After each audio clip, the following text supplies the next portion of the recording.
Assalamualaikum warahmatullahi wabarakatuh. Salam sejahtera bagi kita semua, kawan-kawan mahasiswa. Ketemu lagi dengan saya dalam mata kuliah Hukum Pidana Khusus. Pada kesempatan kali ini kita akan bicarakan tindak pidana korupsi, melanjutkan.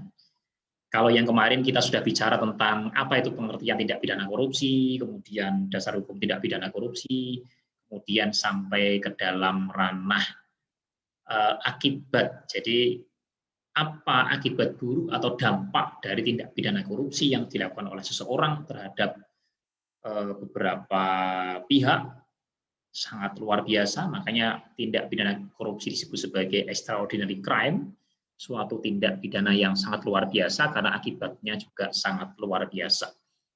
Ya.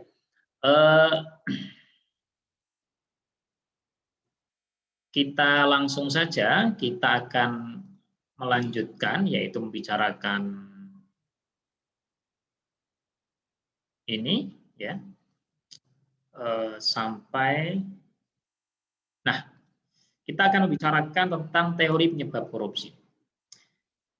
Ada dua teori yang saya ketengahkan di sini. Yang pertama adalah teori Klitgaard, yaitu corruption sama dengan monopoly of power, kemudian discretion of official and akuntabilitas. Jadi C sama dengan, jadi C corruption sama dengan M plus D dan minus A. Jadi ini MDA ini adalah ini corruption, monopoly of power, and discretion of official. Maksudnya apa? Bahwa menurut Klitgaard, bahwa korupsi itu disebabkan oleh adanya monopoly of power ditambah dengan discretion of official. Jadi ada monopoly of power. Jadi kekuasaan yang tunggal, kekuasaan tunggal yang melekat pada diri seseorang, kemudian dia punya discretion of official, artinya dia punya kewenangan yang resmi atas nama kantor, atas nama lembaga, atas nama jabatan yang ia jabat, untuk mengalihkan kemana saja suatu dana, akan tetapi minus akuntabilitas. Seseorang itu tidak mempunyai akuntabilitas. Entah itu bicara tentang dirinya yang tidak mempunyai akuntabilitas, sifatnya memang dirinya tidak dapat dipercaya, tidak amanah, atau memang tidak punya sistem pertanggungjawaban yang baik. Ini yang menyebabkan tindak pidana korupsi terjadi. Contoh, saya sebagai seorang kepala dinas, sebagai seorang menteri, sebagai gubernur, gitu ya, sebagai bupati dan lain sebagainya, terus punya uang, di mana uang itu adalah bantuan untuk uang itu adalah mata anggarannya adalah untuk perbaikan jalan. Kemudian saya bisa, oh mana jalannya rusak di A, B, C. Kan tergantung saya bisa mengalihkan ke sana. Yang penting uji kelayakannya masuk. Secara undang-undang selesai. Artinya apa? Memang jalannya itu rusak. Jadi saya punya kekuasaan, tapi saya punya diskresi juga, diskresi of official yang memang diberikan oleh undang-undang bahwa saya bisa mengalihkan kemana-mana. Tapi ketika saya tidak punya sistem akuntabilitas, saya tidak amanah, ya, kemudian saya alihkan ke dusun A. Kenapa dusun A? Karena dusun A itu konstituen saya. Kenapa dusun B? Karena nanti bisa sudah perjanjian 30% akan masuk ke saya. Saya akan berikan kontraktor A. Kenapa kontraktor A? Karena kontraktor A itu nanti akan berikan fee kepada saya sekian. Nah, jadi karena tidak punya akuntabilitas. Tapi kalau ini C, ada D, ada plus A, ini akan menyebabkan tidak, C itu tidak akan jadi korupsi. Artinya ada sistem. Seorang kepala dinas, seorang menteri memang dia punya monopoly of power. Dia punya discretion of official. Akan tetapi ada sistem bahwa kalau mau ini di atas 100, di atas sekian ratus juta, di atas sekian puluh juta itu harus mekanisme lelang. Lelang harus terbuka untuk umum dan harus e-lelang. Terus untuk membuat taksiran harga ada yang namanya harga perkiraan. tidak boleh melebihi dari harga yang memang umum berlaku dalam masyarakat. Seumpama beli pensil, beli pulpen, beli laptop, harganya itu hanya 10 juta, yaitu tidak boleh menjadi 15 juta karena harganya jelas di dalam apa namanya itu, ada namanya istilahnya di elektronik penawaran begitulah itu. Jadi begitu. Itu yang pertama. Terus yang kedua ada teori Jack Bologna. Memang yang saya ketengahkan hanya 2 teori, tapi sebenarnya teori-teori penyebab korupsi itu sangat banyak sekali, tapi saya hanya ini bicara tentang 2 saja. Teori Jack Bologna, yaitu teorinya terkenal dengan teori Ghosn. Bahwa menurut Jack Bologna akar penyebab korupsi ada 4. Apa itu? Yang pertama adalah greedy. Orang cenderung korupsi apabila orang tersebut punya sikap, punya sifat greedy, serakah. Orang serakah itu dalam agama pun tidak boleh, karena orang serakah itu berbahaya. Sama-sama makan kita itu kan 1 piring nasi. Sehari paling banter 3-5 kali. 5 kali itu jarang sekali. Itu memang orang yang suka makan. Tapi yang jelas makannya sama-sama 3 piring lah sehari. Dia sudah punya mobil yang bagus. Karena serakah, akhirnya dia ingin mobilnya lebih bagus lagi. Karena gajinya tidak cukup, maka dia akan korupsi. Ini juga berbahaya. Agama pun melarangnya sangat keras. Terus yang kedua, korupsi itu bisa jadi karena opportunity. Adanya peluang, kalau kata Ghosn. Kalau kata Jack Bologna dengan teori Ghosn. Sebenarnya saudara tidak serakah.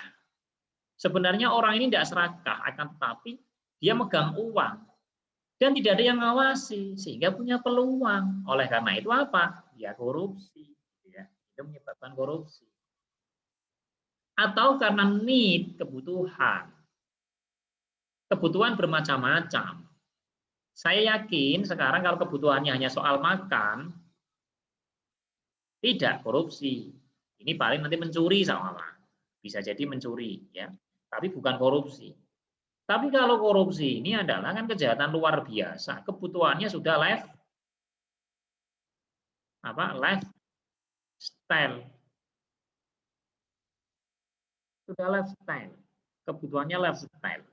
Jadi ingin makan mewah, ingin punya baju yang mahal, sepatu itu paling tidak yang harganya 2 juta, baju yang harganya 2 juta, tas itu tas yang Hermes, yang satu di dunia hanya ada 5, itu sudah kebutuhan. Banyak tas-tas lain juga yang mahal. Itu hanya untuk tas saja, padahal fungsinya sama, ya kan? Itu.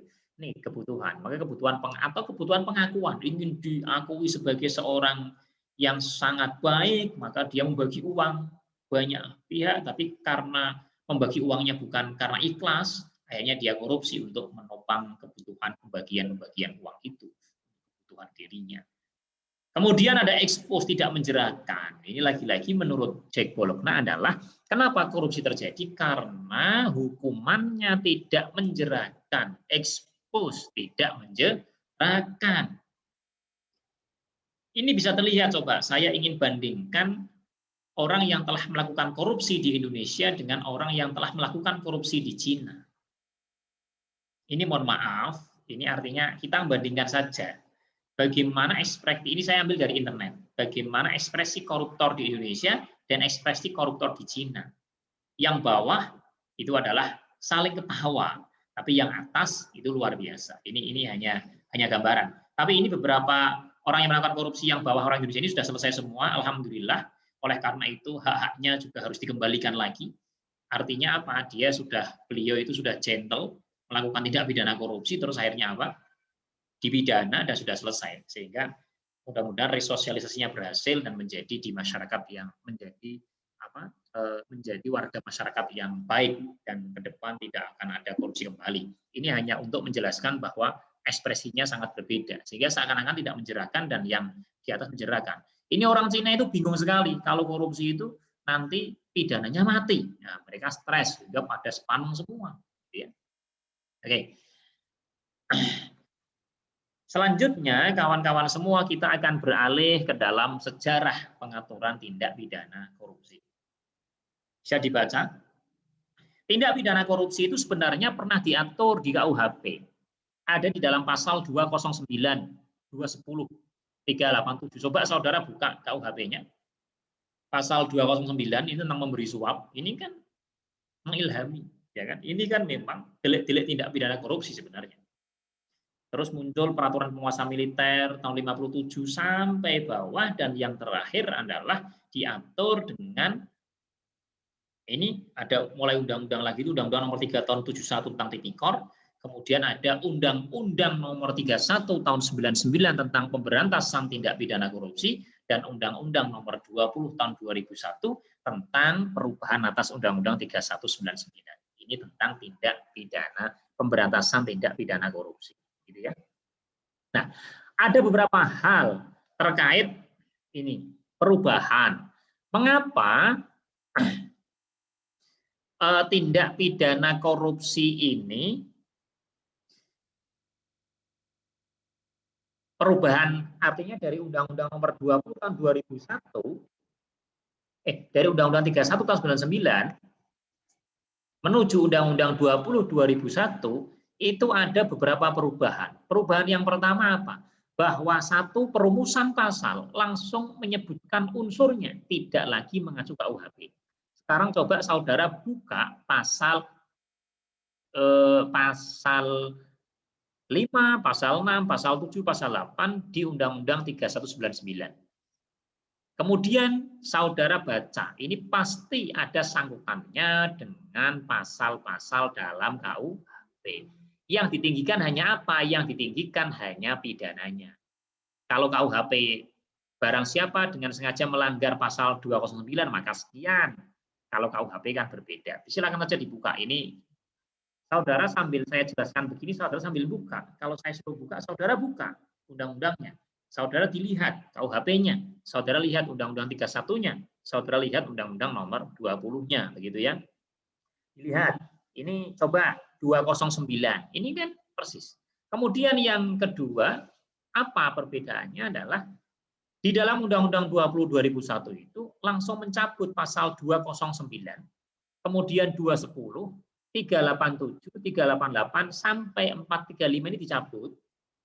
Ya, ini jadi 388, 415, 416, 417, 418, 419, 420, 423, 425, 435 dicabut.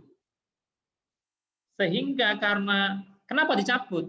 Kan sudah tidak berfungsi kembali. Karena perumusan dalam Undang-Undang Tindak Pidana Korupsi dalam pasal 209 210 langsung disebutkan unsurnya di dalam Undang-Undang Perubahan, yaitu Undang-Undang 20 2001. Cobalah saudara lihat pasal 5 saja. 5 di Undang-Undang 31, 5 di Undang-Undang 20 2001, dan pasal 209 KUHP. Bandingkan, terus saudara coba lihat perbedaannya apa. Nanti ini akan saya tugaskan di Elena, jelas. Kemudian selanjutnya adalah menambah aturan peralihan. Ini ya, ini di dalam Undang-Undang 20 tahun 2001. Kawan-kawan mahasiswa semua yang sangat saya banggakan, selanjutnya adalah kita akan bicara tentang penggolongan jenis-jenis tindak pidana korupsi.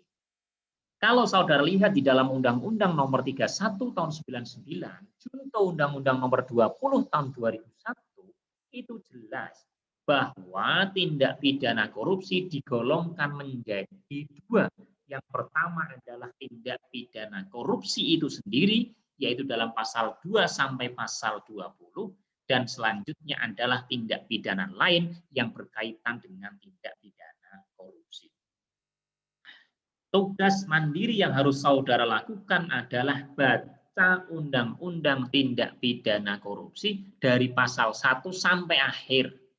Baik Undang-Undang Nomor 31 tahun 99 maupun Undang-Undang Nomor 20 tahun 2001. Sehingga saudara akan melihat apa saja itu yang masuk tindak pidana korupsi dan apa saja yang masuk tindak pidana lain yang berkaitan dengan tindak pidana korupsi. Dibuka, jangan sampai tidak dibuka. Ini karena ini kan video pembelajaran ini hanya sebagai panduan, saudara juga harus belajar sendiri. Terus kawan-kawan semua yang sangat saya banggakan, selanjutnya saya akan membicarakan tentang ini yang sudah relevan di dalam bukunya KPK itu mengeluarkan buku Saku Tindak Pidana Korupsi, terus munculnya adalah ada 7 bentuk korupsi dalam undang-undang. 7 bentuk korupsi. Yang pertama adalah gratifikasi. Gratifikasi. Mohon maaf. Yang pertama adalah korupsi yang menyebabkan kerugian negara. Gratifikasi terakhir, mohon maaf. Korupsi yang merugikan keuangan negara. Terus yang kedua adalah suap menyuap. Yang ketiga mengatur tentang penggelapan dalam jabatan. Yang keempat mengatur tentang pemerasan. Yang kelima mengatur tentang perbuatan curang. Yang keenam mengatur tentang perbenturan kepentingan dalam pengadaan. Yang ketujuh adalah gratifikasi. Tugas saudara adalah nanti coba identifikasi atau cari referensi yang lain, baca secara mandiri mana pasal-pasal yang masuk kerugian negara, mana pasal yang masuk suap menyuap dari Undang-Undang 3199 sampai Undang-Undang 2021 ya. Mana pasal yang masuk penggelapan dalam jabatan, mana pasal yang masuk dalam pemerasan, mana pasal yang masuk dalam perbuatan curang, mana pasal yang masuk dalam perbenturan kepentingan dalam pengadaan, mana pasal yang masuk dalam gratifikasi. Saudara identifikasi, saudara catat, kemudian saudara komentari dan PDF-kan. Itu nanti suatu saat akan saya tanyakan, baru akan saya masukkan ke dalam e-learning. Nanti saudara kumpulkan di situ. Itu. Terus kemudian kawan-kawan, ini ya, diidentifikasi ya. Nah, ini saya bantu 1-2. Yang kerugian negara, coba kita lihat di dalam pasal 2. Pasal 2. Setiap orang yang secara melawan hukum melakukan perbuatan memperkaya diri sendiri atau orang lain. Kira-kira, jadi kalau ada orang melawan hukum melakukan perbuatan memperkaya diri sendiri atau orang lain. Jadi memperkaya diri sendiri atau orang lain itu dengan cara melawan hukum. Kalau tidak melawan hukum tidak ada persoalan. Atau suatu korporasi yang dapat merugikan keuangan negara atau perekonomian negara dipidana penjara dengan pidana penjara seumur hidup atau pidana paling singkat 4 tahun dan paling lama 20 tahun. Ya, enggak lama sekali. Atau denda paling sedikit 200 juta rupiah dan paling banyak 1 miliar rupiah. Nah, ini yang menarik. Dalam hal tindak pidana korupsi sebagaimana dimaksud dalam ayat 1 dilakukan dalam keadaan tertentu, pidana mati dapat dijatuhkan. Saudara coba cek di dalam Undang-Undang Nomor 20 Tahun 2001 itu ya 3199 junto 2021 yang dapat ini yang nomor 2 ini, yang yang pasal 2 angka 2 ini. Dalam keadaan tertentu maka dipidana mati dapat dijatuhkan. Maka pidana mati dapat dijatuhkan. Coba keadaan tertentunya itu apa saja? Itu ada di dalam undang-undang. Ya, salah satunya adalah korupsi dana bansos, dana bantuan penanggulangan bencana nasional. Nah, ini juga masuk. Nanti kita akan lihat. Terus kemudian pasal 3 ini juga tentang kerugian negara, silakan dibaca sendiri. Setiap orang yang dengan tujuan menguntungkan diri sendiri atau orang lain atau suatu korporasi, penyalahgunaan kewenangan, kesempatan atau sarana yang ada padanya karena jabatan atau kedudukan yang dapat merugikan keuangan negara atau perekonomian negara dipidana dengan pidana penjara seumur hidup atau pidana penjara paling singkat 1 tahun dan paling lama 20 tahun juga. Atau denda 50 juta rupiah dan paling banyak 1 miliar rupiah. Ini pasal yang sangat luar biasa sehingga pejabat itu harus hati-hati dalam mengendalikan keuangan negara, dalam menggunakan keuangan negara. Jangan sampai akhirnya secara melawan hukum itu merugikan negara. Nah, kawan-kawan semua, kata dapat ini telah dibatalkan oleh Mahkamah Konstitusi. Dapat ini kalau saudara identifikasi ini menimbulkan, ini namanya delik apa kalau dapat? Ini istilahnya adalah potential loss. Potential loss. Ini namanya delik formil. Delik formil. Karena kata dapat telah dihilangkan, dianggap Mahkamah Konstitusi itu tidak konstitusional, maka korporasi yang merugikan, sehingga dari delik formil menjadi delik material. Apa delik formil, apa delik material? Saudara sudah dapat dihukum pidana 2. Saya tidak perlu mengulangi lagi. Kalau mengulangi lagi ya orang rampung-rampung, nanti tidak akan selesai mata kuliah kita, yaitu hukum pidana khusus. Gitu ya. Jadi itu. Coba saudara cari, baca putusan MK-nya. Putusan MK-nya dibaca seperti apa. Gitu ya. Terus kemudian teman-teman, sahabat-sahabat, kawan-kawan semua, yang kedua yaitu ada istilahnya yang gratifikasinya terakhir, yang nomor 7. Itu ada di dalam pasal 12B. Setiap gratifikasi itu pemberian hadiah, pemberian ya. Gratifikasi kepada pegawai negeri sipil, saya pegawai negeri sipil atau penyelenggara negara itu dianggap suap. Dianggap suap apa? Dianggap suap. Jadi dianggap suap apabila berhubungan dengan jabatannya dan berlawanan dengan kewajiban atau tugasnya dengan ketentuan sebagai berikut. Jadi dianggap saudara memberikan uang pada saya dianggap sebagai suap jika berhubungan dengan jabatannya.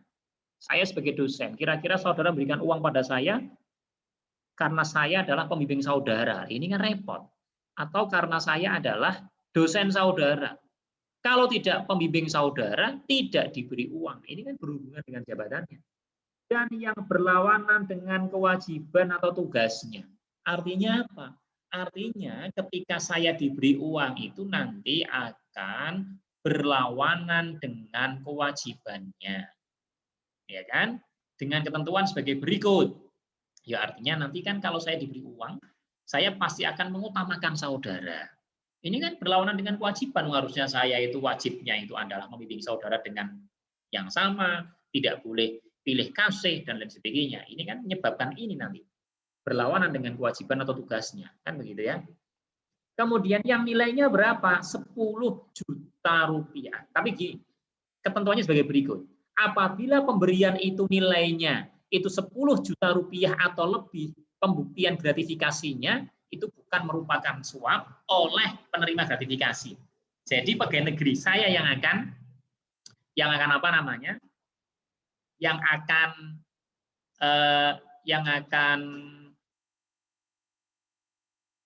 membuktikan bahwa ini bukan gratifikasi. Tapi jika nilainya kurang dari 10 juta, hanya mungkin 1 juta dan lain sebagainya, maka pembuktian bahwa gratifikasi tersebut adalah suap dilakukan oleh penuntut umum. Ya. Inilah disebut dengan istilah apa? Pembuktian terbalik. Pembuktian terbalik. Ya ini memang video pembelajaran ini, rekaman ini memang saya buat untuk 2 pertemuan, gitu ya. Nanti agak pertemuan kedua ini maksud saya. Jadi pembuktian terbalik. Ini yang terbalik itu yang ini. Artinya apa? Om kering van bewislas istilahnya. Om kering van bewislas. Kan biasanya yang pembuktian itu kan dilakukan oleh siapa? Penuntut umum. Saudara membunuh, orang melakukan pembunuhan, pencurian, itu yang membuktikan penuntut umum.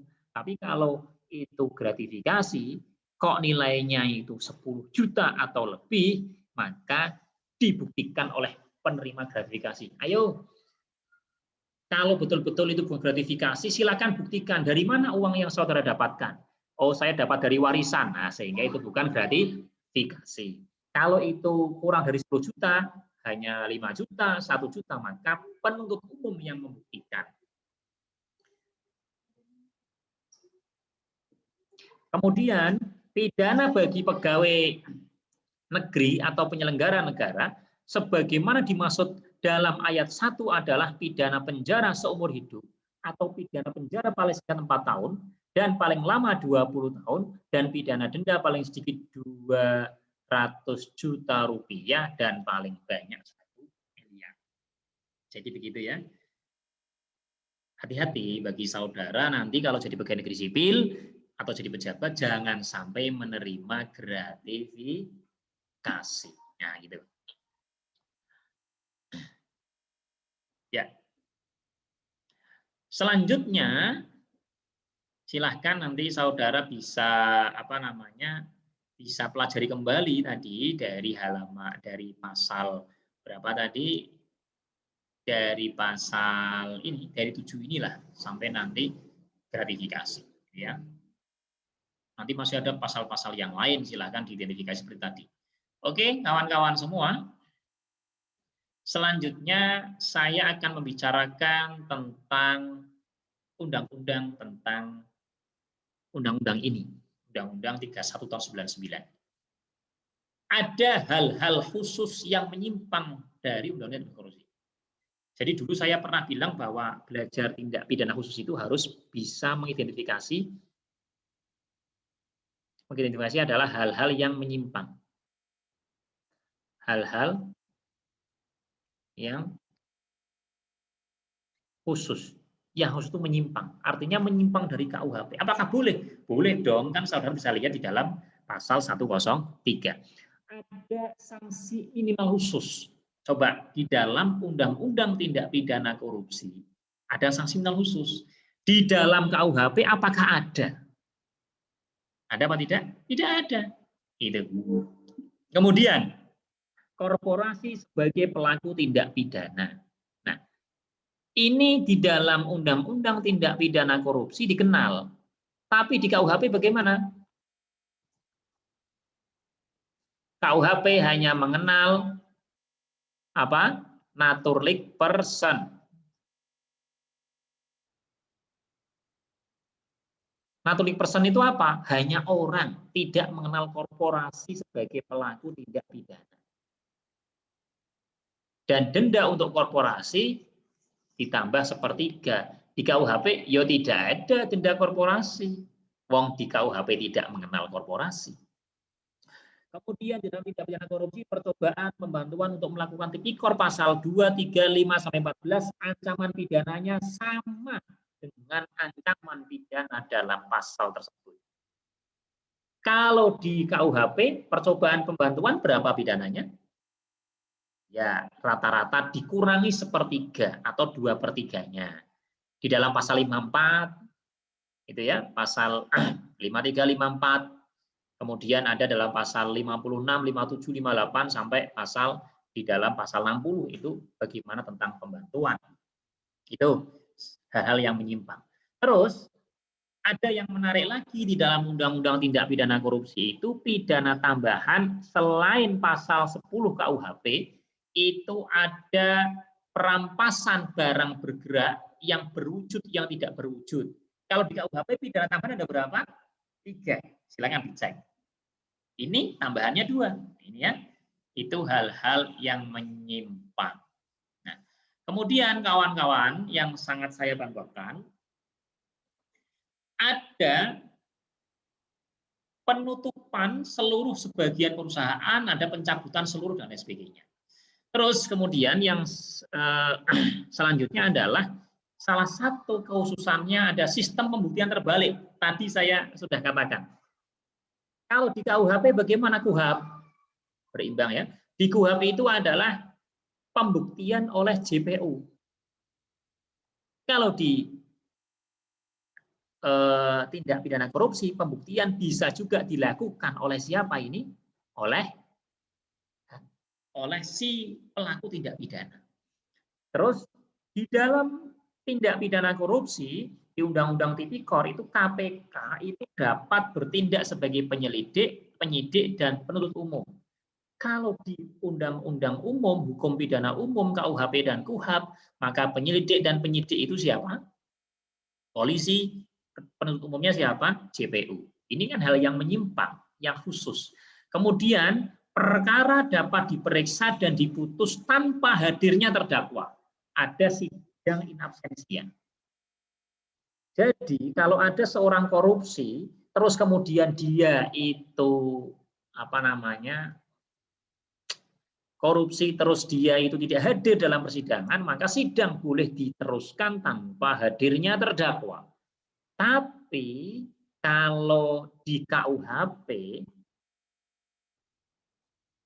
untuk tindak pidana yang berat, artinya selain tipiring yang dengan pemeriksaan biasa di KUHP, kan ada, saudara sudah dapat belum ini KUHP-nya? Ada pemeriksaan acara cepat, acara biasa, dan secara singkat. Yang biasa ini wajib hadir. Kalau ini di KUHP maka wajib hadir. Karena ini diatur di luar KUHP, dan di luar KUHP itu dikatakan langsung bahwa perkara dapat diperiksa dan diputus tanpa hadirnya terdakwa in absentia, maka ini merupakan suatu penyimpangan. Kemudian ada alat bukti petunjuk selain diatur dalam pasal 188(2) KUHP. Apa saja itu alat bukti petunjuknya? Ada berupa informasi elektronik. Kalau di KUHP tidak ada ini. Di KUHP tidak ada. Di sini ada. Kemudian ada dokumen. Yakni setiap rekaman, data atau informasi seperti yang dilihat, dibaca dan lain sebagainya, didengar, rekaman-rekaman. Ini menjadi alat bukti petunjuk. Kalau di KUHP tidak ada. Coba saudara buka sekarang di KUHP, alat bukti, terus petunjuk itu dari mana saja. Ya, tidak akan saya tunjukkan, saudara harus aktif buka sendiri. Nanti juga akan saya tanyakan ini. Saya tanyakan. Jadi ini di KUHP dibuka. Gitu ya. Nah, terakhir sebelum saya masuk ke yang lain, ini adalah kita akan bicara tentang kelemahan yuridis Undang-Undang Nomor 31 Tahun 99. Kelemahan yuridisnya apa? Jadi ternyata Undang-Undang Pidana Khusus juga mengandung kelemahan-kelemahan. Kelemahan yuridis itu adalah kelemahan yang jika dibiarkan akan ada suatu kerancuan yuridis. Itu apa? Ada ini. Tidak ada ketentuan khusus bagaimana jika korupsi tidak bayar denda. Ini maksudnya bagaimana? Maksudnya adalah saudara bisa buka di dalam pasal 30 KUHP, mohon maaf. Apabila orang tidak mampu membayar denda, maka diganti kurungan pengganti denda. Sekarang pertanyaannya, karena korporasi itu merupakan subjek tindak pidana korupsi, jika korporasi bayar denda, terus dia tidak, jika korporasi dijatuhi pidana denda, terus dia tidak bisa bayar denda, tidak punya uang, maka bagaimana tindakan selanjutnya? Itu ternyata tidak ada. Tidak ada. Masa mau dimasukkan ke dalam pasal 30 KUHP kan tidak mungkin, karena di pasal 30 hanya tentang orang.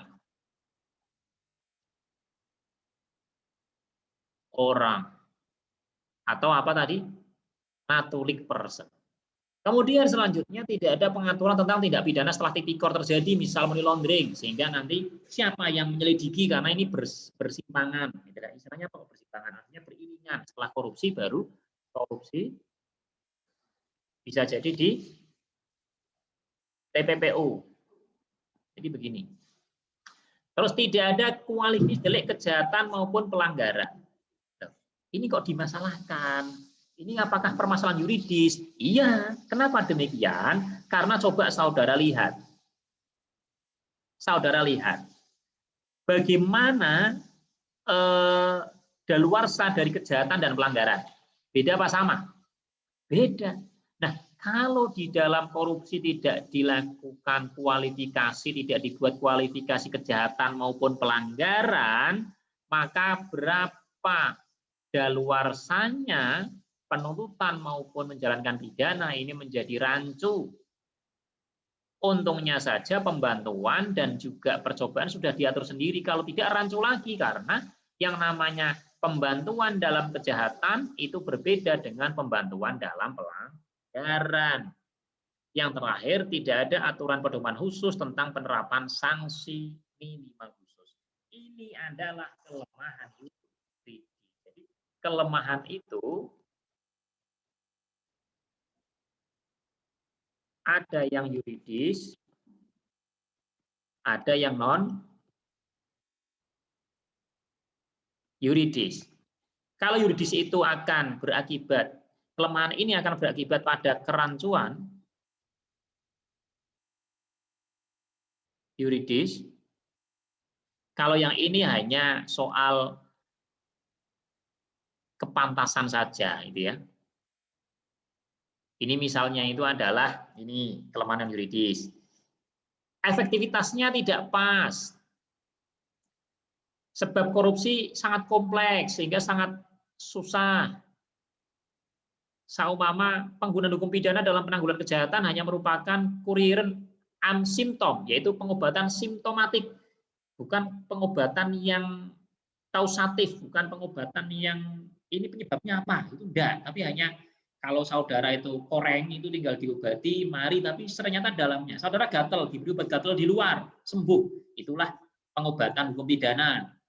Tapi ternyata gatel lagi, kenapa? Oh, karena dari dalam gatelnya, darah kotor dan sebagainya. Ya, ini tidak bisa mengobati begitu. Gitu. Ini kan tapi tidak berefek pada yuridis. Oh, pidananya sangat ringan. Nah, itu kelemahan-kelemahan non yuridis. Jadi demikian ya.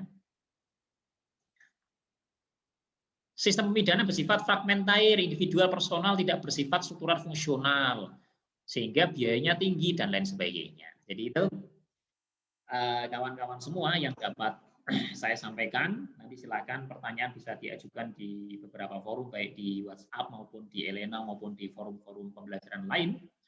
Terus selanjutnya adalah tentang pengadilan tindak pidana korupsi. Saya ingin saudara baca langsung Undang-Undang Nomor 46 Tahun 2009. Nanti kalau tidak paham silahkan tanyakan ke saya, gitu ya. Kemudian saya ingin saudara baca tentang Undang-Undang KPK. Sudah diganti tadi tahun 2019, ya. Undang-Undang KPK itu tahun 2019.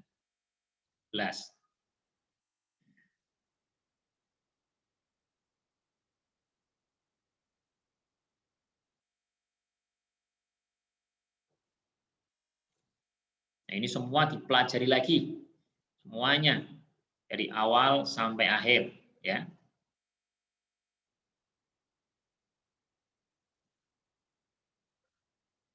Ya, dipelajari.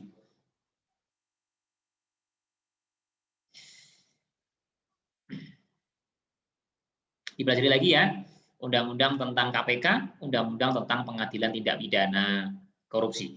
Mungkin itu yang dapat saya sampaikan. Saya akhiri. Terima kasih.